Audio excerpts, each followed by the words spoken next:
All right. I am super excited to be nature journaling some bones today. And I feel like this is the perfect thing getting ready for Halloween.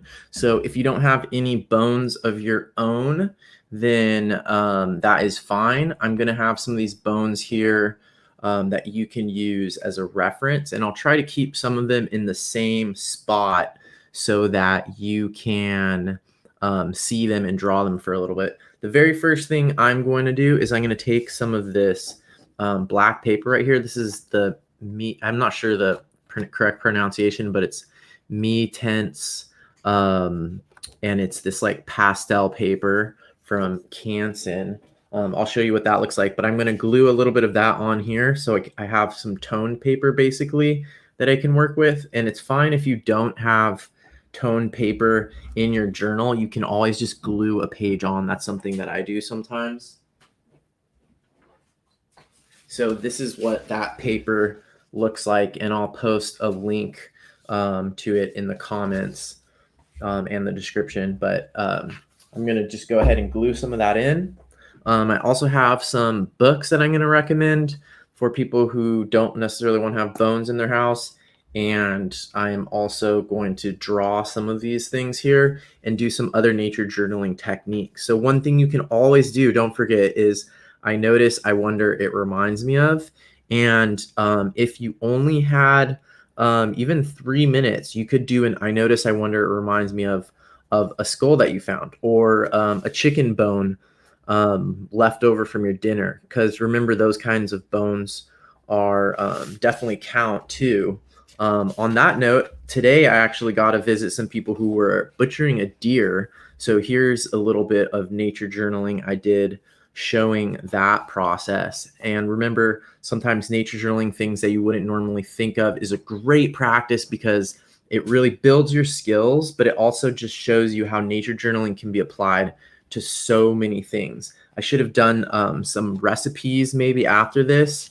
That's something I would like to play with more, is nature journaling or sketch noting recipes. So I'm just going to get this, hopefully this, I think this is archival at least, but hopefully this will stay stuck for a while. I have some old journals. I used to do this kind of stuff a lot more in my journals. It can be really fun, and it just gives you some paper options. It also can be a way to just decorate a page. So if you have extra blank pages when you're finished with your nature journal and you don't really want to leave them blank, but you don't have time, or whatever, for whatever reason you don't get around to it, you could always just glue in pieces like this. It's sort of ornamental, and I think it looks kind of cool for a minimal amount of effort. I mean, you could probably just make a whole journal where you cut paper and glued it onto the pages in different ways, and that would actually probably be aesthetically pleasing. Okay, so there's that, and then I'm going to also put, I think I'll put this one somewhere down here. Oh, cool. Kate Rudder's here tonight, too. I'm going to lower the table so that there's more of a view. And there's two different textures, so I think I'm actually going to leave the other texture up on this paper. It has two different textures. I think in the past I've mainly used this side that has more texture, and then this other side is basically smooth. So this time I'm going to flip it so I can try with both. And I'm probably going to experiment a little bit with gouache. I'll probably do something with white pencil as well. Since Wild Wonder, I've been wanting to work more with this white pencil that I got for Stetta's class. And she does that really cool style on tone paper. And I haven't really used it that much. I think this is the one right here that she recommended. So I will be working with that a little bit. Oops, I got some glue on my page. I don't care.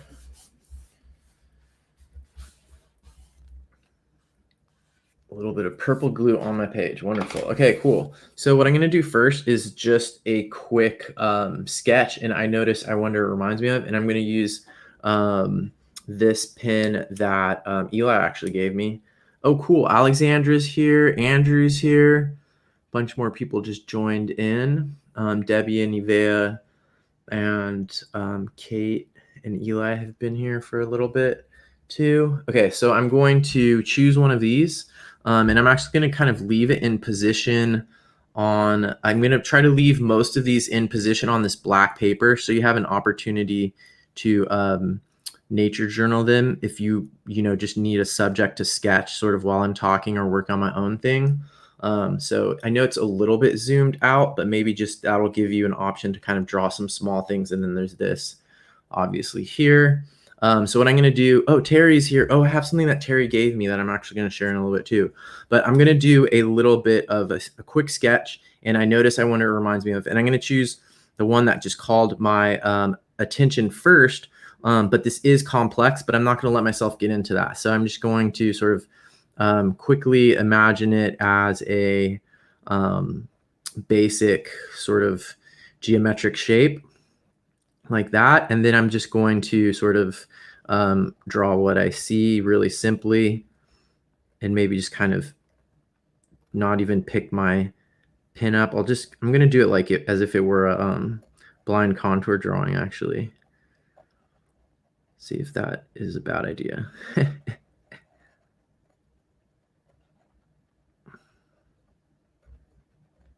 Because I don't want to give myself, I'm trying to just come up with a reason for myself not to get overwhelmed by the complexity of this particular subject and just get this basic shape. Because what I really want to do is kind of practice observation. I'm not, and doing, I notice, I wonder, it reminds me of with written words. So I just want a simple thing. There, that actually was a good strategy. That didn't take me as long. I didn't get too overwhelmed by that. Oh, cool. Barbara's here too. Wow, lots of people here tonight. That's great. Okay, so then I could, you know what I'm gonna do is this is water soluble. So I can't remember. This is the ink that the this platinum preppy pen came with. And Eli gave this to me, and it has carbon. I think he gave me these carbon ink, non-soluble ones that you can put in here as well, but I just have the water soluble. So what I'm going to do is I'm going to use that to my advantage for this negative space.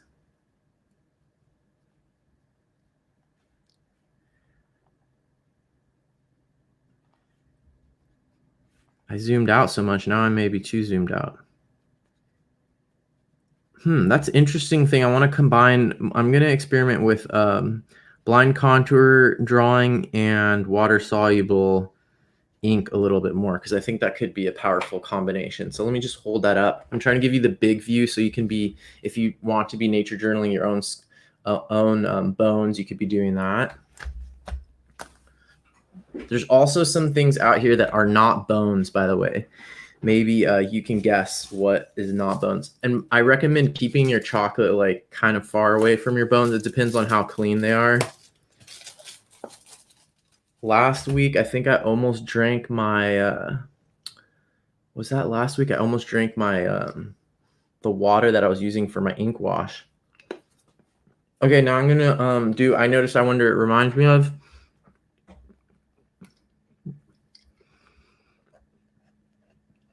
So remember, just because you're an intermediate or advanced nature journaler doesn't mean you can get away with not doing, I noticed, I wonder, it reminds me of. I'm gonna bring the camera down here a little bit. So if you're a beginning, or if you're an intermediate or advanced nature journaler, you definitely have to be doing, I notice, I wonder, it reminds me of. And what I recommend is being sort of more flexible with it. And for example, one thing that I definitely recommend is coming up with, for I notice and for I wonder, just coming up with the shortest ways you can write things down as possible. So if you can make your observations in one word, such as boxy.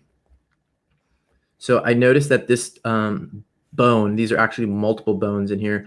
Whatever this is, it's boxy. And so that's one word that gives a lot of information. And then I'm going to bounce around a little bit here and start my list of things I wonder. But what I often do is under each one of these, so I don't have to write the complete sentence, I will just, under each one of these, I will just list things. So I'll list the things that I notice, my observations. So something inside.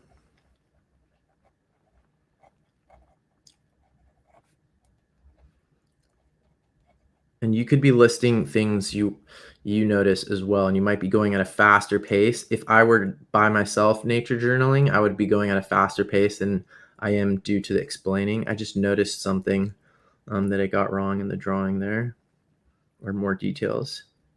You could potentially be continuing to add to this drawing as you do that. I notice, I wonder, it reminds me of, and go back and forth. Because remember, a drawing is something that you notice. Oh, I just noticed there's a spider on this skull right here. Oh, there it went. Did you see that? There's a spider on there. Okay, so nature is really distracting. I just got distracted by the other bone that I'm not supposed to be looking at. So I'm going to zoom back out so you can see all the skulls again. I keep wanting to say skulls. Most of what I got are skulls and mandibles, but the topic is bone. So boxy, something inside. And then I'm going to skip to I wonder because I'm always more interested in that. How old? What is inside? How many teeth?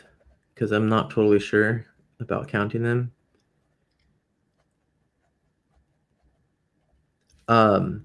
So for how old, I could have made that a one-word sentence, a one-word question, such as age, question mark. So I recommend, if you are an intermediate or advanced nature journaler, if you're intermediate or advanced, I recommend practicing. I notice, I wonder, it reminds me of, because it's way cooler and more important than you think.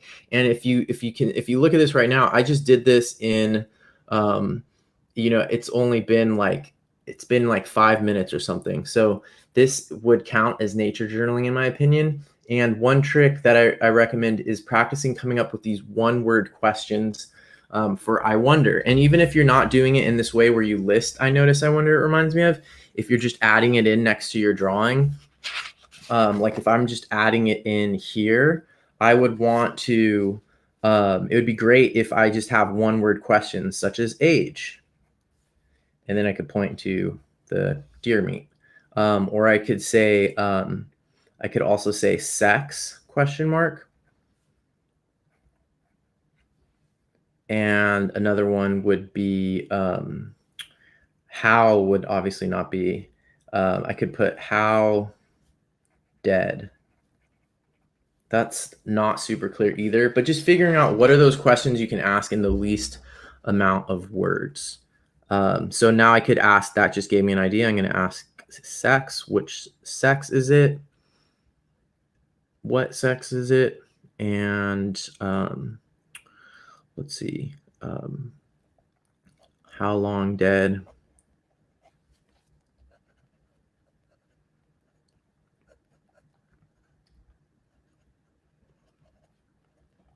Okay, and then it reminds me of is sort of my least, the one I'm least like excited by.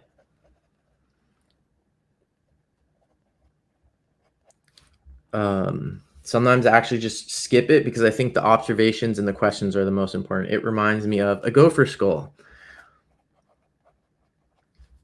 And so what I like to do is put in this category, especially when I'm teaching it to other people, I like to put in this category the things that I know, or the things that I think I know, or my interpretation. So for example, looking at this, you can't notice that it's a gopher skull.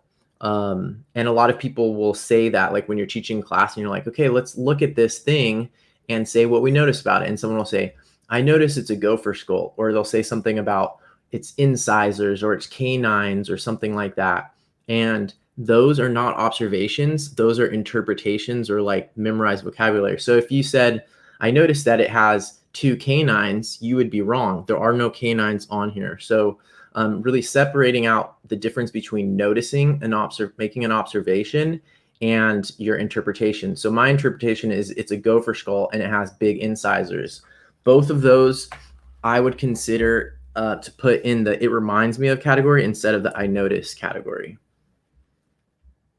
Let me see if I can get a location where you can see the bones and sort of more zoomed in on what I'm doing as well.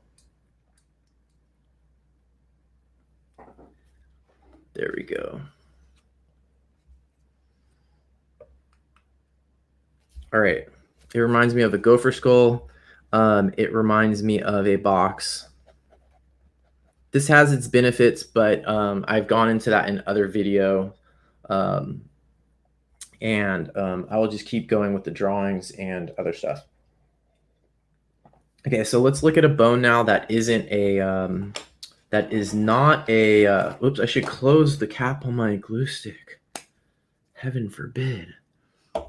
So let's look at a skull now that is, a bone. Let's look at a bone that is not a skull. And I'm going to draw it onto this paper. So if you have something at home to draw on black paper with, go ahead and do that. Otherwise, no worries. And I think I'm going to, let's see. I think what I'm going to do is start with a wash with gouache. This might be kind of slow, but it should be fun. So let's see here.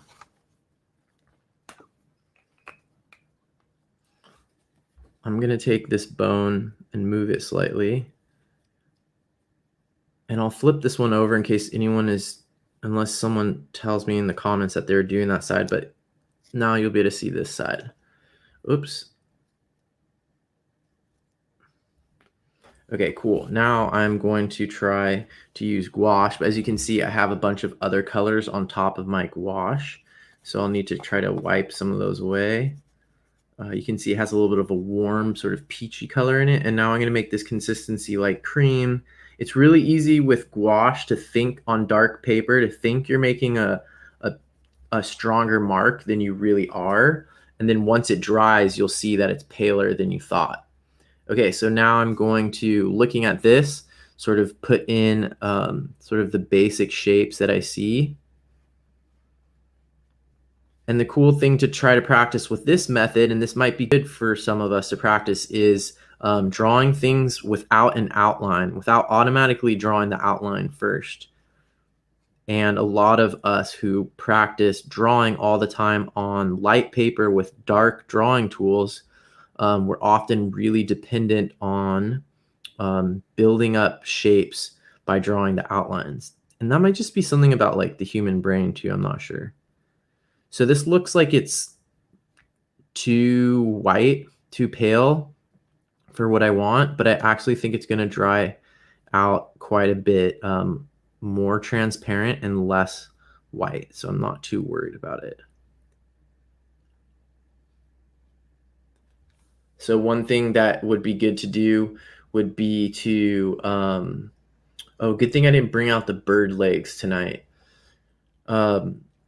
Another thing that would be good to do would be to have another drawing going at the same time, since this is something that takes a little bit to draw, so to dry. So I'm currently working on this one, and now I'm going to add that skull. I'm going to slide this mandible over a little bit too, so that people can see that if they want to work on that one.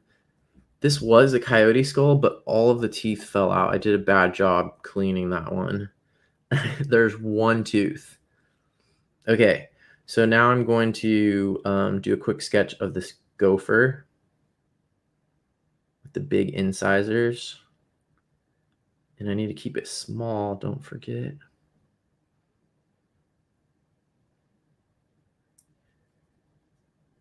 Messed up the perspective, I think, on that one. But that's fine, just keep going. All right, this one's still drying. So I'm going to draw one of the teeth.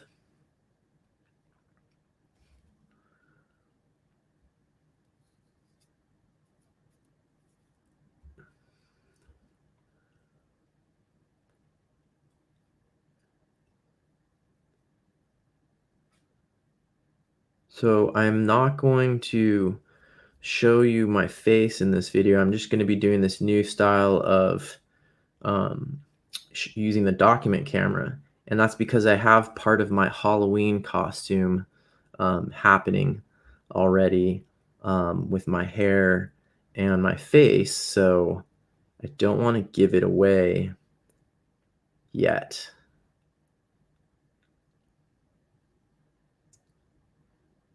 Hopefully some of you are coming to the patron-only Halloween party that's coming up. And I'm going to try to wear my costume to that. Okay, so that came out a little bit more sort of it did end up being more opaque than I thought. I probably could have started with a more tentative, lighter wash.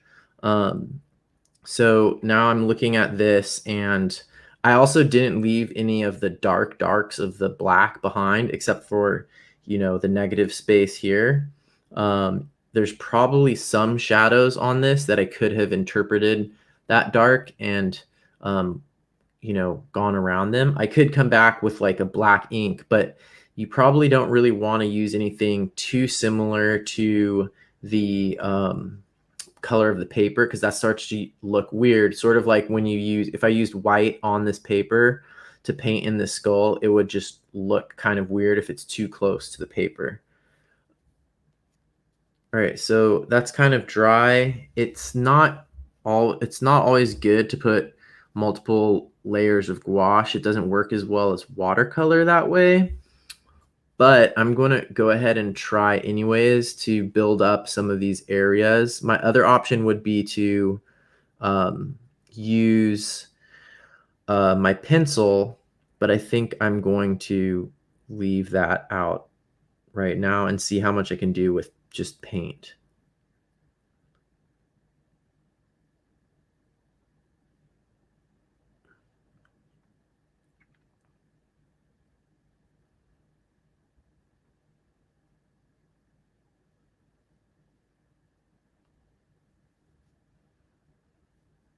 There's like a ridge here.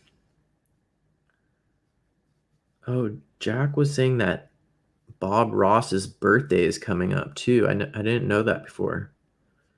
So that's kind of exciting.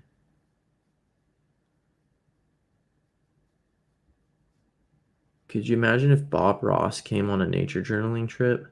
I wonder how that would go. I should ask a Bob Ross related question in the lightning round on the Nature Journal show. If you have any ideas for a Bob Ross related question that I could ask in the lightning round for my next interview on the Nature Journal show, please let me know. Ooh, the party with Jack sounds awesome. What question related to Bob Ross could I ask people who are guests on the Nature Journal show?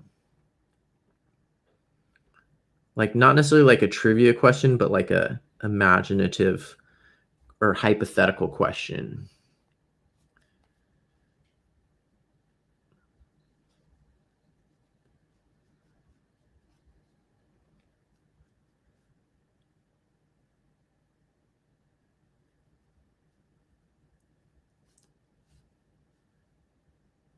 I see some good ones. Okay, now I'm gonna go back to the skull while that's drying. That might be as much as I do on that. This is kind of fun. I should do this more often. I had I did for Wild Wonder, I did buy a notebook with toned paper in it so that I could do, whose class was that for?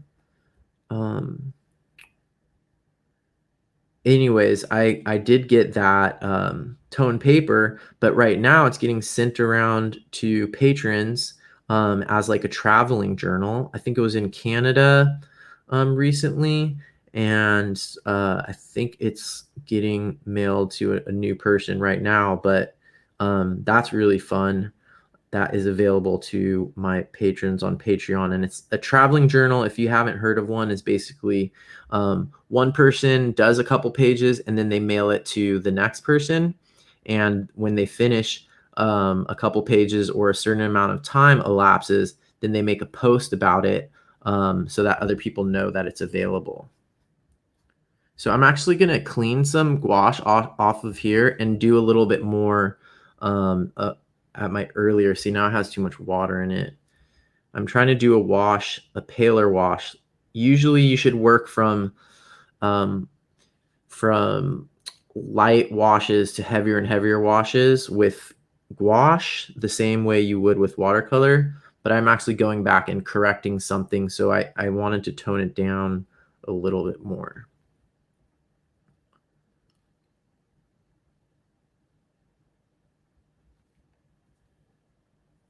Whoa, I can't even keep up with the comments. Ivea is asking about that first traveling journal. I don't know. I haven't seen any posts about it in a while. So I hope it did get sent to Jack. It's hard to keep up on the stuff on the Nature Journal Facebook page anymore for me. So um, I might have missed it if someone posted that it was completed. Okay, I'm zooming back out here for the big picture. So that was really fun and impactful without like a huge amount of time. So I think that's a good technique to know about for bones. Just get yourself some of this paper. I will put the link. And just so you all know, one of the ways that I try to support the work and time and everything that goes into the Nature Journal show is through affiliate links. And mainly, I want to help people figure out where they can get uh, the supplies and what the things are actually called. But I'm also using Amazon affiliate links. So that means that I actually end up getting a very small percentage if you buy something using that link. So, anyways, this is that particular type of paper. I think you can copy and paste from the comments, hopefully. But it's pretty cool. It's pretty much standard. This is like what Ray Troll uses. He does all those. He's one of my favorite artists. He has all these amazing pastels of like salmon and grizzly bears and Paleolithic sharks and stuff like that. So he is really cool. And then anyways, so that's the paper that I'm using. I'm recommending it right now. I think Stillman and Byrne makes a black paper, but you don't necessarily need a whole sketchbook. You could just do like I did and just glue a couple of these in every once in a while. Okay, cool. Now I'm gonna go to the next. Yes, he made Spawn or Die shirt, which is amazing. And okay, Eli's got some updates about the journal. That's great. Okay, so now I'm gonna do another. I kind of want to draw this one with ink. I'm gonna use a different tool of ink, and I'm gonna draw this one in a different position. Oh, you can't see the skulls right now. Let's see if I can move the table. Oh, that's not a good idea because the light. All right, I'm going to adjust to hopefully get the skulls in there. I've been trying to work on this setup so that I have really good lighting for all of you. So it's a little bit weird sometimes because the light is under the camera, but I'm trying to work with it. Okay, I'm going to draw this mandible right here, and I'm just going to do it really quick with the Fude Demonin. And I'm going to put it over here, actually. There's a nice big space.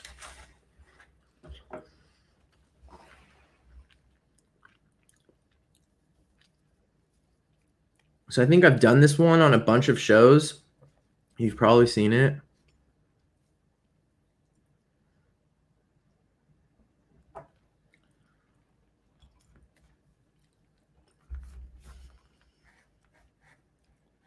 And I'm just going to use the scratchy. I think I need to clean the brush. I mean the fountain pen, but I haven't because the thin side's not working so well. And when I'm feeling scared, I like to use that one to start off with, or just to kind of sketch things in. I guess I could just kind of scratch it the way it's working right now and just flow with that. It's probably leaving a fat dent in the paper.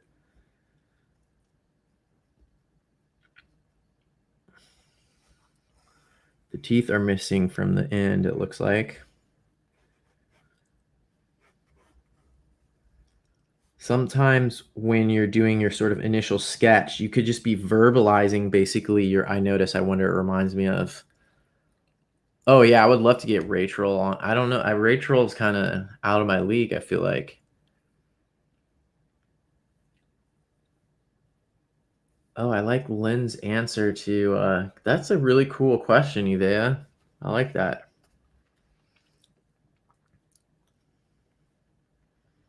Putting joy in the title of your show or book is just kind of like an automatic.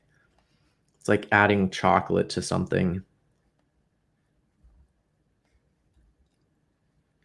Okay, now what I don't want to do is make all of the line width the same. That's the classic mistake, especially with ink. So, and there's like this big shadow here, for example, but it's not dark, dark. So how will I make that?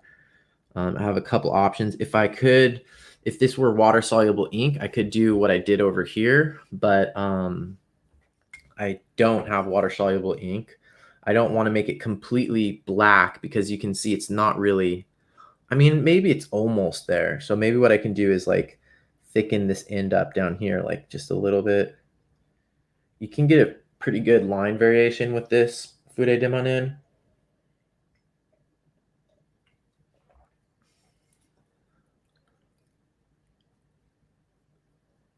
Okay, so um, now I'm going to try to get some of this, just emphasize that this is like at the edge of the table here. Maybe this could be the sort of cast shadow even.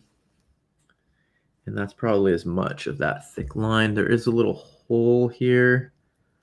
I think technically that's called a fossa of some kind from Latin.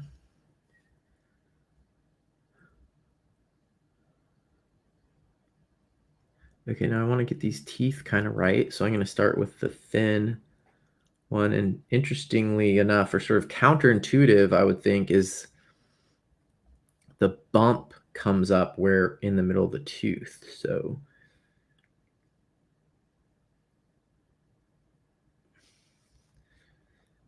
it's easy to get really excited about teeth and make them too big, too dark, too pointy. It's a classic thing that little kids do when they're drawing. But we're all little kids, so watch yourself when you draw the teeth. And I think I made them too big. I'm going to put some dark sort of around them. Even though drawing something on a black paper background is kind of artificial though.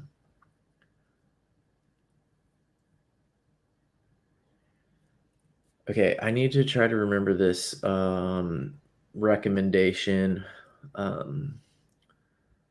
I need to try to remember that. Okay, I'm gonna write it right here. So if you could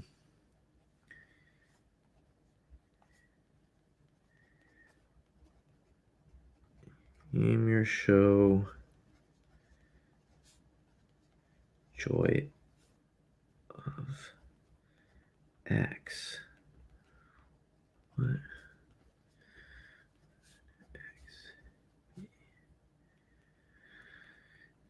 Yeah.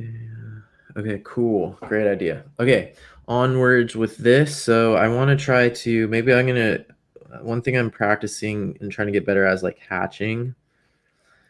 It's definitely not one of my strengths. So I should be kind of, maybe this isn't hatching. Maybe this is actually the contour shading or whatever. The lines are should probably look like the thing that the shape of the form. For some reason, hatching just does not feel like it comes very intuitively for me, or I haven't practiced it enough, or both. Something about it just kind of never feels like it comes out quite right. Like I wish I had done a wash there instead.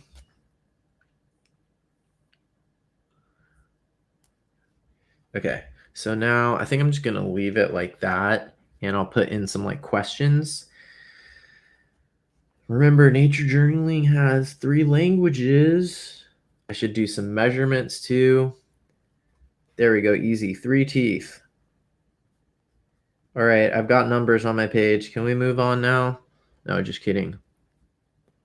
So let me try to say front teeth, question mark.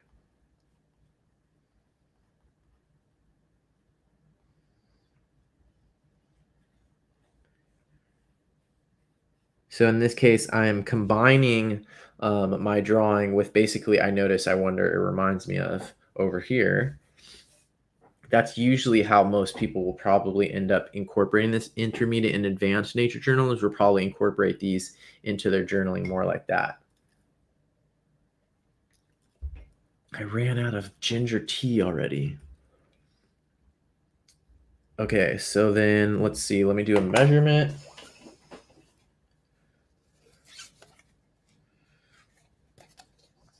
So I'm going to go ahead and move it briefly.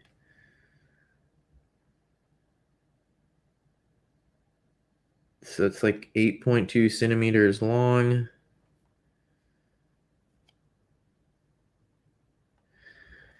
8.2 centimeters.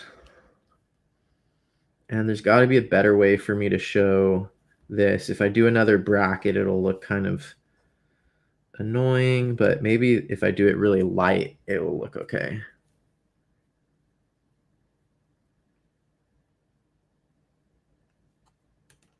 Oh, foramen. Okay, nice, Troy.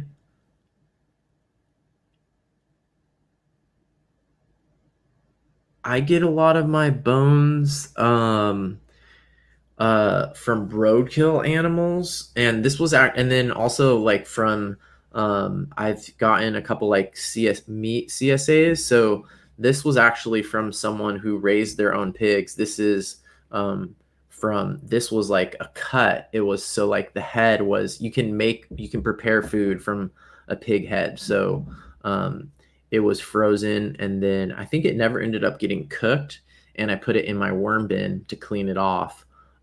This is, I think, from a gray fox, that's what I think this is also. Um, is that right? And then this is a gopher, so I have lots of gopher skulls, sort of like what Eli is talking about. And then I think this is actually from a turtle. And I had saved a lot more. I found a dead turtle, and I tried to save a lot more of the pieces, but the shell was all falling apart. But it was really cool, and all I ended up saving was this. I'm pretty sure that's from a turtle, not positive. And then there's this coyote that I cleaned recently that someone found. It was a roadkill.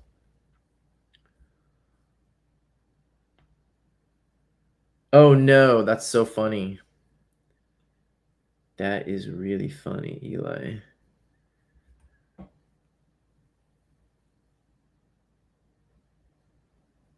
Nice, nice.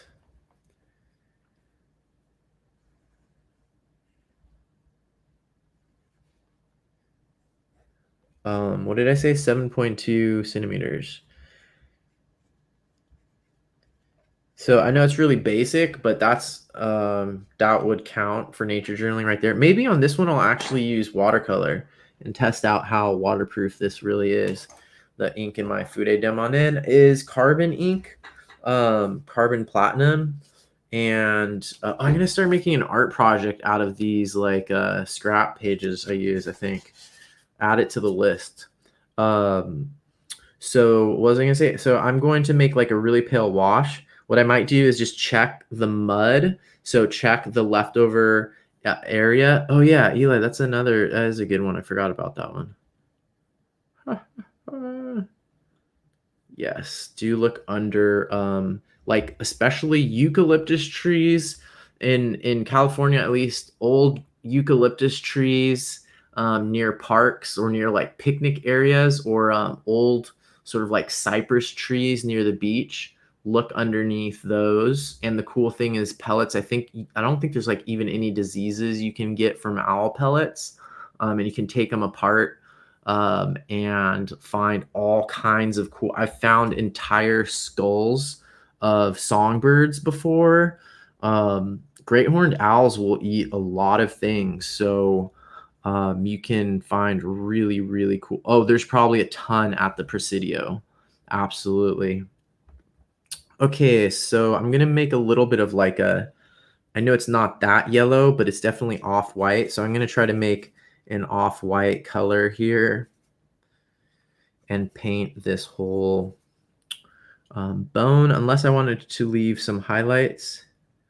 That looks like it's going to be pretty pale. It won't even show up on the camera. It's so pale.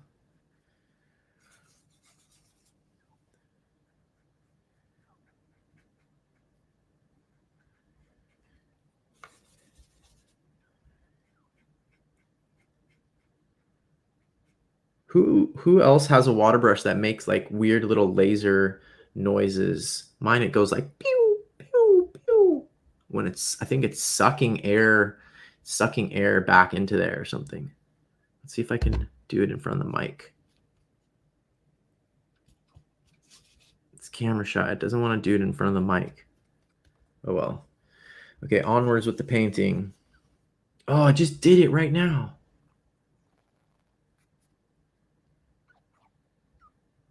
Did you hear that? Now I made my skull too yellow because I was focused on making music with my water brush and way too much water. That's what happens. Here we go. Let's try again.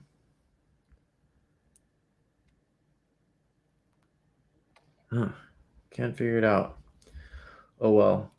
Okay, so that's probably fine enough wash. I put down way too much water. So with a regular watercolor brush, you could just come in here and it does a really good job of, if it's relatively dry, vacuuming it up. But these water brushes, even if you dry it off completely, it will barely suck any up because it's basically like neutrally wet, constantly, these are constantly a little bit wet. So what I recommend you do is in your nature journal kit, have like a rag or something that you can use in that way, because that's a really important watercolor technique.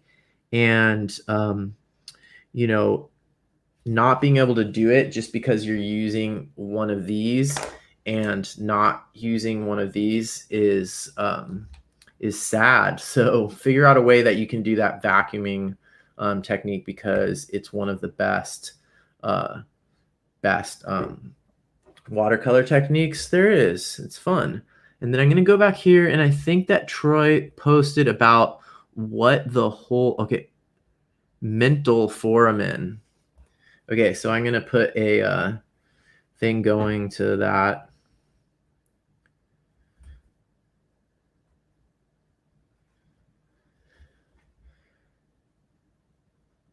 Mental foramen.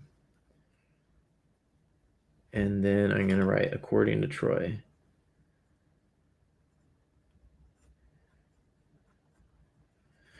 Okay, so now I'm going to come back over here and do another style on this black paper. Yes, good point. I never pick up feathers actually. Pretty much never pick up feathers. I mean, there's, all kinds of, you could get into ethical arguments about it, but yeah, I recommend not. Oh yeah, there you go. You can, that's cool. Thank you, Lynn, for sharing that. I'll put that up on the screen here.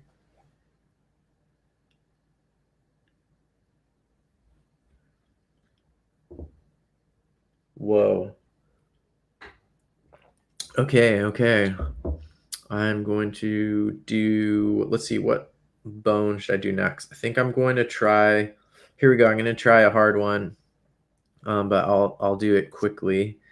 And one of the things that you can learn from some of these is that not all of the teeth have come in completely yet. So you can see right here, no, rat bones are not protected. That's the good thing about rats. They're considered vermin. I think rats and gophers, you could basically do anything you wanted to them, and it would be considered legal in California. Okay, let's see. Let me hide this. Thanks for sharing that, Lynn. That's a great tip. All right, so what I'm going to do now is I'm going to put this back, and I'm going to draw this, but at a slightly different angle. It's at a sort of boring angle for you all to see right now, unfortunately. Maybe I could put it like that, and we could both have a cool angle. Stay. Ooh. Is that angle better? Let me zoom in again.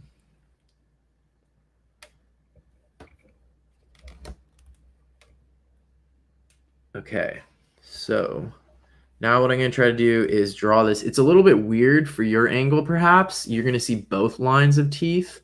And then That's a good one. I'm really sorry for the people that are watching on Facebook or LinkedIn right now. I can't see all of the hilarious comments, but hopefully someday there will be a bunch of people on Facebook and LinkedIn watching these, and then there will be enough funny comments there also. Okay, so what did I say I'm going to do? I'm going to try to use this pencil because that's like a technique that I haven't really done very much. And I'm going to try to get this in a way that I can actually simplify the shape here. Oh, it comes out very white right out of the gate. So be careful with that. And this was something I learned about at Wild Wonder. I try not to buy that many new art supplies for Wild Wonder for all the classes, but this is one of the things I splurged on. I'm just going to do sort of an outline of the teeth to make sure I get the right number. They're already not fitting. And this animal has more teeth than any other mammal in North America. Okay, so I'm just going to fake it there a little bit. And now I'm just going to come through and I'm going to look for the whitest whites. Can you even see that? Not very much. I had a feeling that it might be hard for the camera to adjust to the black and the white paper as well. Let me see if I can move here a little bit.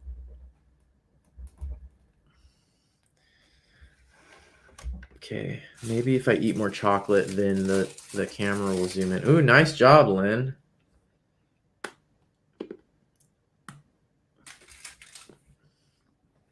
So Eli needs a little helping hand. Perhaps you could begin your bone collection could begin tonight.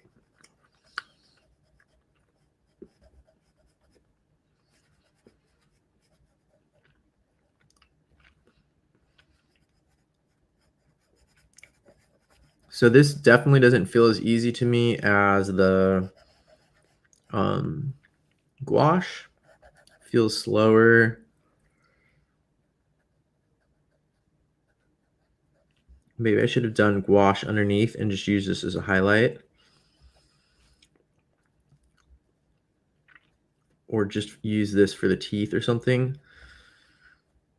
I don't think you can write very easily on the black paper either. Oh, maybe you can, like with a here we go. This is what I should be doing, is like a gel pen.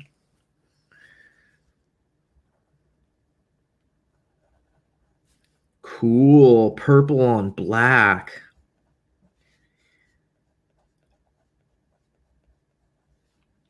And it doesn't even show up at all on the camera.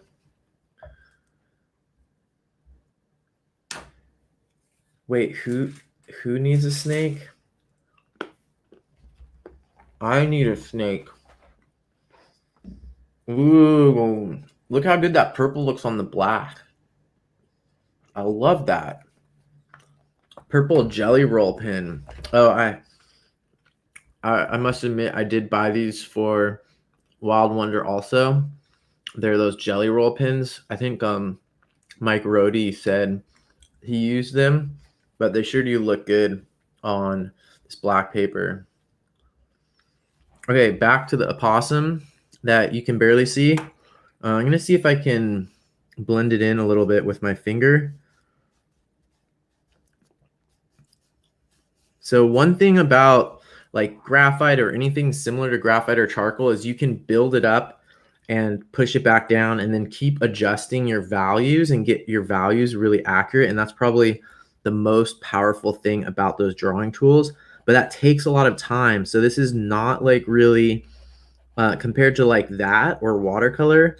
This is not really the kind of technique that you're probably going to be doing in the field. Like maybe if you go and you have multiple days to draw a whale skeleton on the beach or something, you could do a technique like this. Or if you go to a museum or like Academy of Sciences and they have their skulls exhibit, you might be able to do a technique like this or charcoal. And I have done charcoal and pastels in those kind of settings, like in a museum, but it's not easy. And you definitely really wouldn't be able to do this in the field. So if you're trying to just get good at nature journaling in the field, I think watercolor is definitely one of the tools, and ink can be as well, that you can get a lot of information really quickly.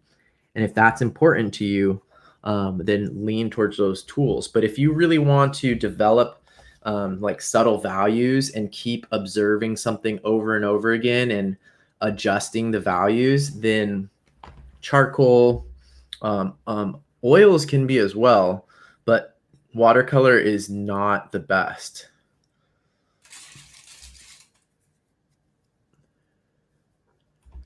Ooh, Troy had the answer to the joke. Nice. Troy's got a lot of good bone, skull, skeleton information. Okay, so I'm going to look again, and I'm going to do sort of one more like adjustment here. Make this a little bit more light up here.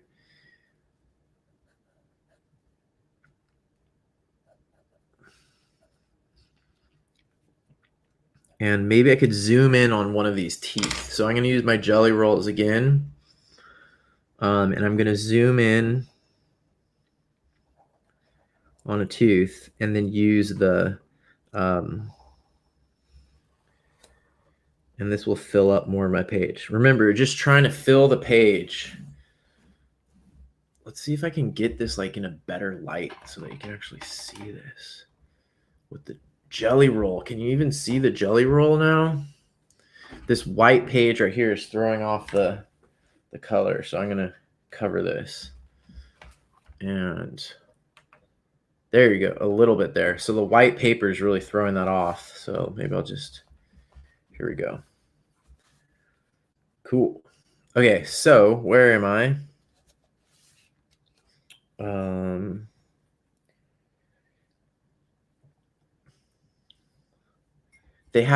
They don't have vegetarian food for snakes, but they do have snakes. They have these like sausage things that are humanely produced with like mice in them, or I think there are some that are like chicken or quail, and you can feed your snake those sausages. You just have to heat them up in like running water, warm running water, and then you can feed those to your snake, or people use them for other animals as well. And that's the closest thing to putting a snake on a vegetarian diet, I think. All right, let's see here. So now I'm going to zoom in on one of these, and these are really, really cool teeth. I don't know how well that's like focusing, but look at those teeth. This is definitely not an adult. You can see there's still a bunch more teeth inside there that haven't emerged yet from this jawbone. But look at the teeth that are there, like how crazy they are. So I'm going to zoom in on one of these two back teeth that are really interesting because I'm curious about it, and draw it with this pencil. And this is the Pit Pastel Soft Faber Castell. I think I have a link to it somewhere. It was in Steda's class during Wild Wonder. Let's see here. I can't even find it. There were so many. Oh, here we go. It's the Faber-Castell white charcoal pencil. Now, white charcoal definitely sounds like a definitely sounds like an oxymoron, but it's true. Yeah, the sausages are called repti-links. Repti-links, like reptile links, like sausage links. Okay, cool. And now I'm going to zoom in here. There's someone in the Nature Journal Club. I'm blanking. I think it's Tamara, who used to be like a big cat lover, and cats were like, house cats were really important for her. And then she started developing allergies to house cats, and she did some research and found that snakes don't cause allergies in people, and that there were a lot of benefits of having snakes as pets or companions. Maybe companions might be pushing it a little bit. But anyways, she got a pet corn snake, and it's really chill, and it doesn't have any dandruff or anything like that to mess up her allergies. And they're really fun to nature journal. Oh shoot, that reminds me, I have to nature journal my pet snake later tonight because um, that was the prompt for today's nature journal Inktober challenge, is to nature journal a pet. Okay, so I know there's highlights in here, but I'm probably not seeing them right now. So I'm just going to get the basic shape of the tooth and then rub it in. And remember, it's okay to rub it outside of the bounds. I think it's okay because then you can erase it later.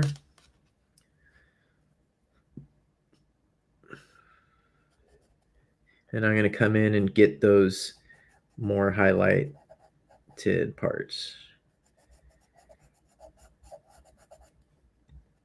And maybe I could even use she used the Posca pens, Stera does, for some of her writing. I could show you one of those. Those could be good for working on toned paper also. I wonder what would happen if I started using a black tool here. Would it look weird or would it clog up? It would probably get clogged up. So I'll just write next to it, one tooth. And I don't remember, there is a book. I do have a book. I'm going to show a couple books now in a second that talks about like the dentition, and you can look up the names for all these parts and get measurements so that you can help identify them. So that's what I'm going to do now. Now that I've showed you a couple techniques for nature journaling bones, and maybe we did some together, I'm going to share some of the books that I like. So let me zoom back out here. Whoa, I can see all the lights in the way. Okay, so some of the books that I like. If you don't want to have bones in your house or in your garden, a garden is also a really good place to have bones. That's where I keep a lot of mine. That's why they sometimes sort of decompose a little bit. Then they're not so good to bring in, but like have a few maybe in your house that are easy and clean that you can draw when you need to. Like when you just need to do a little bit of nature journaling. I mean, look at this tooth right here. It's so small, and this could fit in your studio really easily. And then if you just need a nature journal at home someday, you could just sit and look at this and nature journal for a long time, because it's actually like a really amazing little thing. Then you could have some other ones that are like in your garden or whatever. That's what I like to do. Some books that I do have that talk about bones that I really like. There's this one here. It's not very scientific. It's more artistic, but it's a great reference. So if you want to draw, look at this. I mean, these are just incredible photos, and you could draw. So I wouldn't necessarily consider this. This is sort of like practicing for nature journaling, but actually nature journaling from a photo is really hard. And I think I'm kind of like a hardliner about that. Like I believe that like nature journaling is about direct observation of nature. And when you're looking at a book or a photo, it's hard to, you can practice elements of nature journaling, but it's hard to make novel observations of your own when a lot of decisions have already been made by the photographer.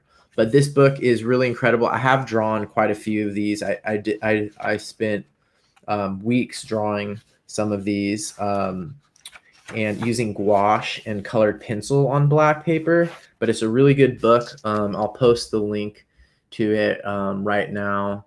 I definitely recommend it. And it's also for such a lush illustrated book. It's actually pretty affordable. I think it's like 20 or 30 bucks.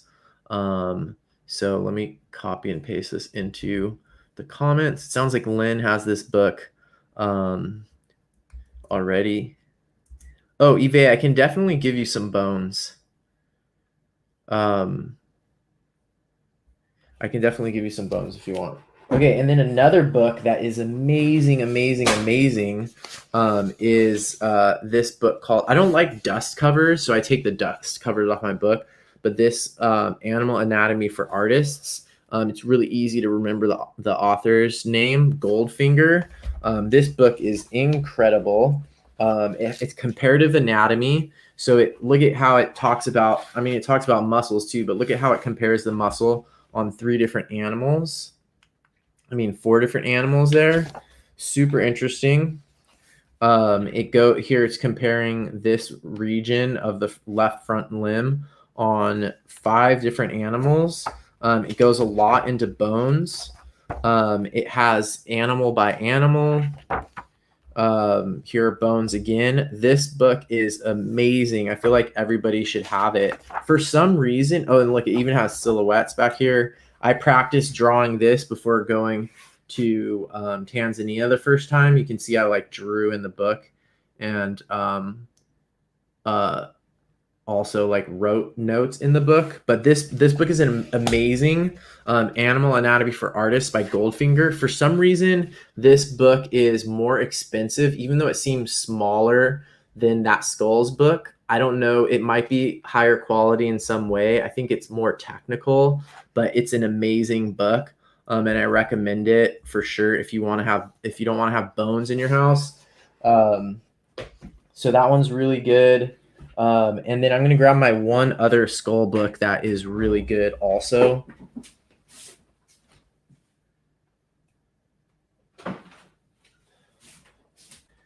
This, if you live in North America, then this is the book that you can use to identify things, and it's incredible. Absolutely, absolutely incredible. It has birds as well. I think it has reptiles even, but I mean, look at all of these bird skulls. So you could go look at those owl pellets and figure out, was that a house wren? Look, it even has the Anna's hummingbird. Or was that a song sparrow that was in the owl pellet? And then look at all these mandibles. See, it has the mandibles separately. This book is amazing. I don't actually have an Amazon link for it ready, but I highly recommend it. It's just called Animal Skulls. Mark Elbrock has a bunch of great tracking books as well. So the one last thing I'm going to do is I'm going to open this thing that Terry sent me, which is really cool. It's some type of watercolor that I've never tried before. So thank you, Terry. She also sent in a really cool package. And she said that I could send it on to other people to test out and experiment with. So maybe some of you who are tuned in right now will be interested in trying this style of watercolor. I had never heard of this before, but Terry sent me an email.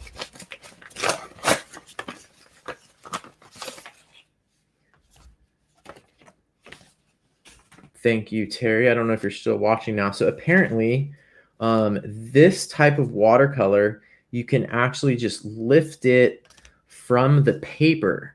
So the pigment is on this piece of paper right here.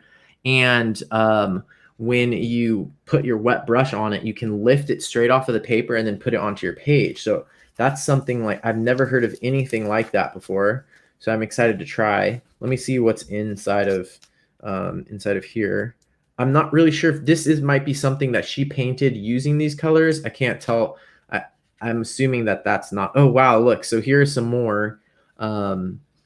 And you can just lift them off of this this paper right here, and they look kind of metallic.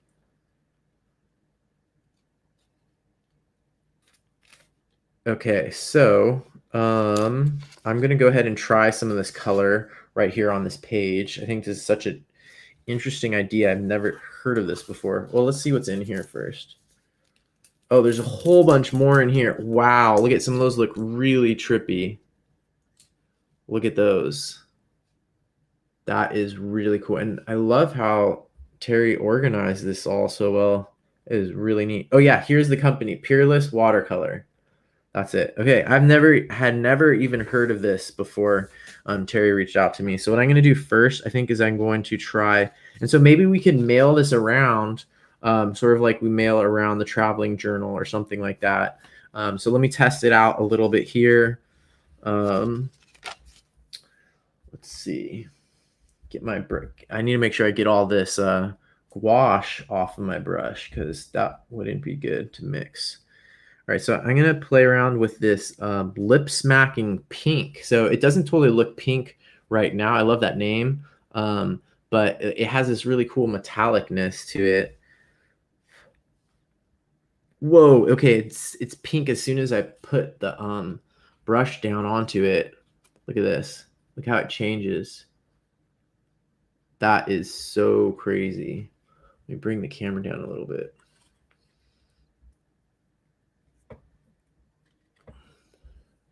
Look at how it changed color as soon as I got it wet. That looks quite a bit like my primary red or magenta that I use in my palette. It feels like it spreads slightly differently. It definitely tones down in a really consistent way. I might not be using the technical term. It gets watered down in a really consistent way, which not all colors seem to do that. Okay, now let's try this. Oh, I should make a note there. That is lip smacking pink. Oh, I should write peerless. And I'm just going to try a couple more of these while I'm at it. Lip smacking. Oh, and I've got some more spooky shows coming up. This Sunday, I'm going to be coming back from I'm going to have a late night at a Halloween party, but Sunday, I'm going to do my normal show at 1 p.m. and I'm going to nature journal a pumpkin. So join me if you want. Bring a pumpkin Sunday at 1 p.m. and we'll nature journal the pumpkin. All right, bye, Kate. Good to see you. I'm going to try a couple more of these and in the show with that. So I'm going to try this Bismarck Brown. Sounds like Kate had heard of the Peerless watercolor. It definitely sort of fades in this interesting way that's different than what I'm used to. Let me get a little bit stronger. It's also such an interesting concept for how you would carry the I mean, I guess how do they normally sell are these just like tests? Because I know that some of the other companies do those test things, but is this just the way that the color normally comes? So this one's a little bit harder to get dark, starting off kind of pale, so I had to double dip a little bit there. It also seems to be fading out very consistently compared to what my Daniel Smith do. Maybe that's just the way that I load the paint onto my brush. And that's Bismarck Brown.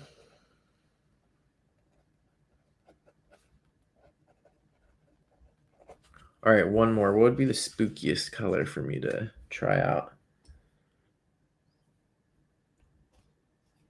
Ooh, I like that Japonica Scarlet.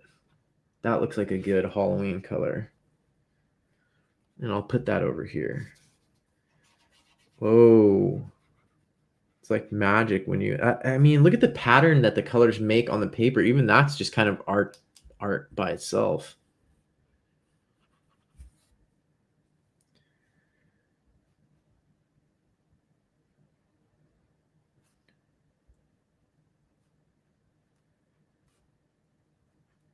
Yeah, I do like these look pretty nice. And the way that they behave on the paper different than what I'm used to. Oh, I like how this is coming out. They almost remind me more of like ink. You're getting a strong reflection in the... Oh, it's changing color as it dries for sure. Starting out more orange. This one's stronger than the other ones, it seems like, or it's lasting a lot longer. Doing color swatches like this and like mixing color and doing color swatches, if you ever are really low energy but you just want to add something to your nature journal, you can just do this and maybe try to match like the colors that you see around you or the colors in the environment, or even just practice your colors. It's always like a really low investment kind of thing to do with your nature journal. Well, this one looks like it's going to last for a while, so I'm just going to clean it a little bit and do a couple more marks here. This is awesome, Terry. Thank you so much for sharing this. Okay, so this one is Japonica Scarlet.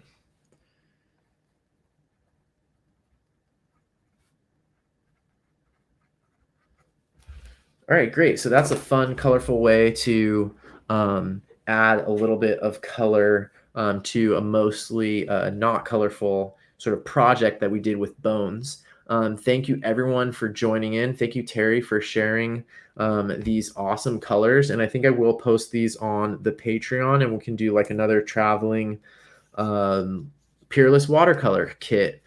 Thanks to Terry and everyone else who supports me on Patreon. It's super helpful. That's sort of like I'll share the address there. It's really easy to find. Super helpful for all of you that do that. I'm trying to keep making new things on there. You can get stickers now, and even for $1 a month, you can join on Patreon, and then you can come to the parties. So don't forget, there is a patron-only party coming up really soon. And if you want a Nature Journal pumpkins on Halloween at 1 p.m., join me then, and you'll get to see my costume at the Patreon party, and maybe on Sunday as well. All right, everybody, enjoy, be safe, and draw some bones. Bye.